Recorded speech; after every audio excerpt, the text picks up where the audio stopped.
Pemirsa, terima kasih Anda masih menyaksikan Gapai Kemuliaan dalam episode Ustadz Menjawab. Ahilman, kita lanjutkan di segmen terakhir ini. Kita akan bacakan pertanyaan dari salah satu pemirsa Gapai Kemuliaan. Ahilman, bagaimana cara menasehati yang paling baik agar seorang anak mau mendirikan sholat 5 waktu? Saya khawatir karena masalah sholatnya tersebut, doa-doanya menjadi tidak diterima oleh Allah. Silakan Ahilman. Iya, dakwah yang terbaik itu keteladanan, contoh. Apalagi Setuju. anak itu kan peniru yang paling lihai. Ulung, ya. Iya kan? Artinya kalau kita pengen punya anak yang taat sholatnya, maka kita jadi orang tua juga yang harus taat sama sholat, terutama ayahnya. Ya, oh ayah ya. Nah, jadi kalau misalnya ayah bilang begini, nak ke masjid, tapi ayahnya nggak ke masjid, agak susah. Tapi kalau kalimatnya diganti, nak yuk ke masjid sama ayah, itu lain tuh. Makanya kalau ditanya apa yang paling ideal dakwahnya, ya keteladanan, contohkan. Baru yang kedua nanti doakan. Sisipkan doa bagi anak kita, karena yang melembutkan hati itu adalah Allah. Betul. Yang menggenggam hati anak kita adalah Allah. Yang membolak-balikan hati anak kita adalah Allah. Dan jangan pernah berkata buruk ya terhadap anak kita tentang keadaannya hari ini. Boleh jadi anak yang paling uji kita saat ini justru nanti akan jadi anak yang paling sayang sama kita. Boleh jadi anak yang hari ini paling luar biasa ujiannya untuk kita, mungkin nanti akan jadi anak yang bisa ngangkat derajat kita. Maka jangan pernah berkata-kata buruk terhadap ciptaan Allah dengan anak kita itu. Kadang-kadang itu ya orang tua. Ya. Jadi menahan untuk tidak berkata buruk ya. Karena itu bisa jadi doa juga ya. Betul. Yang ketiga, baru kita bicara sama anak kita. Cari tempat yang baik, cari situasi yang baik. Nah, kalau lisan kita tumpul misalnya ya, maka panggil guru, panggil ustadz untuk menasehati anak kita. Atau mungkin anak kita lebih dekat sama teman-teman, maka bilang sama temannya. Nah, baru nanti yang keempat, izin ya, jangan bawa harta haram ke rumah. Itu, Masya Allah. Karena itu penting ya? Penting, karena di antara betul. faktor yang menghambat doa-doa kita dikabulkan karena masih ada harta haram yang kita makan. Maka kata Nabi, tidak ada satu harta haram yang dimakan oleh keluarga kita kecuali akan tumbuh bahan bakar di tubuh kita. Bukan jadi tumbuh daging, tapi malah tumbuh bahan bakar. Dalam artian ya konteksnya adalah ya izin ya anak-anak yang kurang soleh, atau yang sulit diatur, keluarga yang kurang harmonis, penuh amarah. Ya kita berlindunglah dari harta yang haram. Allahumma kfini bihalalika an haramika wa aghnini bifadlika amman siwaka. Ini doa dibaca setiap hari Jumat ba'da asar. Kenapa? Itu Ahilman ngajarin tuh saya sampai hafalin. Gitu ya? Harus. Maksudnya harus, karena memang artinya itu bagus sekali. Allahumma kfini, ya Allah cukupkan aku bihalalika dengan yang engkau halalkan, an haramika dan jauhkan aku dari yang engkau haramkan, wa aghnini dan kayakan aku bifadlika dengan karuniamu, amman siwaka daripada aku bergantung kepada selain dirimu.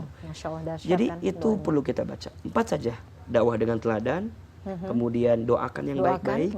3, sampaikan, ya artinya doakan yang baik-baik, jangan bicara yang buruk. 3, sampaikan dengan baik di waktu yang baik. Kalau kita susah tumpul, maka panggil orang lain untuk membicarakan. Yang keempat baru jangan bawa harta haram ke rumah.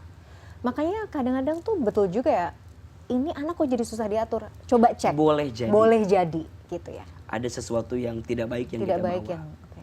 Atau mungkin izin ya. Kan kata Nabi, ada 2 dosa yang siksanya itu langsung disegerakan di dunia. Oh, saya tahu. Salah satunya itu bukan yang misalnya kita durhaka sama orang tua. Oke, 1 dosanya anak yang durhaka ke orang tua. 2 dosanya seorang yang menzolimi orang lain. Nah, boleh jadi coba dievaluasi pada bab itu. Mungkin kita dulu waktu jadi anak pernah ada sesuatu yang menyakiti orang tua kita, sehingga Allah uji dengan anak kita yang uji kita sekarang. Makanya gimana Ustadz? Minta maaf sama orang tua. Ayah, bunda, papa, mama, maafin ya.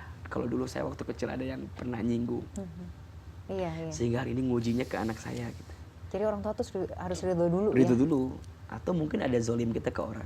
Berusaha pernah nipu orang, pernah bohong sama orang. Itu ternyata hati-hati loh. Mungkin efeknya diakumulasinya mungkin pada bab ujian anak itu gitu. Tapi ya mudah-mudahan tidak seperti itu. Ini kan artinya cara kita mengantisipasi dari kemungkinan-kemungkinan yang mungkin saja terjadi pada diri kita. Menarik. Penting sekali itu. Terakhir ya Hilman ya, ini Ya. pertanyaan dari pemirsa Gapai Kemuliaan.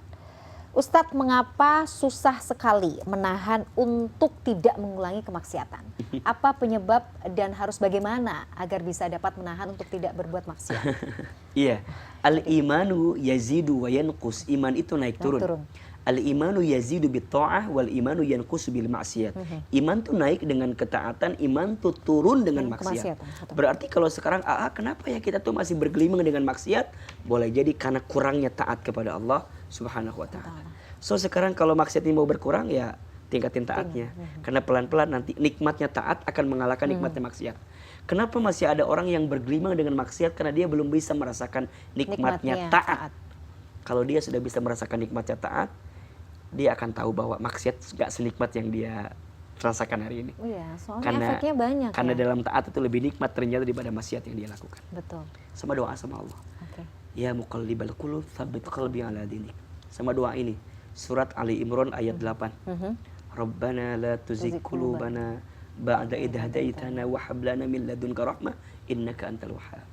Rabbana ya Allah ya Tuhan kami, la tuzigh qulubana, jangan sondongkan hati kami ba'da idh hadaitana, setelah Engkau berikan hidayah kepada kami. Wa hab lana min ladunka rahmah, dan anugerahkan kepada kami dari sisimu rahmat kasih sayang. Innaka antal wahhab, sesungguhnya Engkau Maha Pemberi. Jadi kita kan bisa soleh, bisa baik itu karena Allah yang bantu kita. Jadi doa terus sama Allah.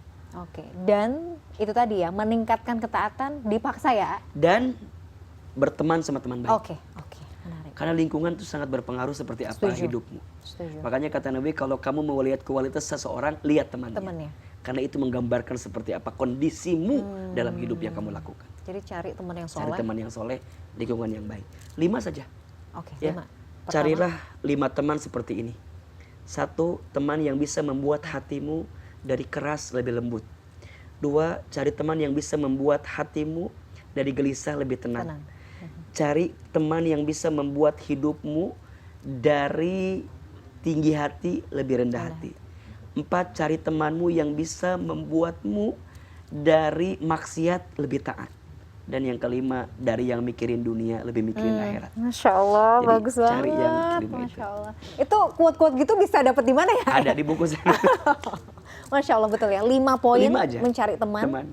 Itu luar biasa. Jadi taatnya kita harus paksa diri kita untuk taat. Betul. Bagaimana kita membentuk environment-nya, kita pilih teman-teman juga yang ikut yang baik dan bawa ketaatan juga ya. Masya Allah, ini luar biasa pelajaran hari ini. Masya Allah.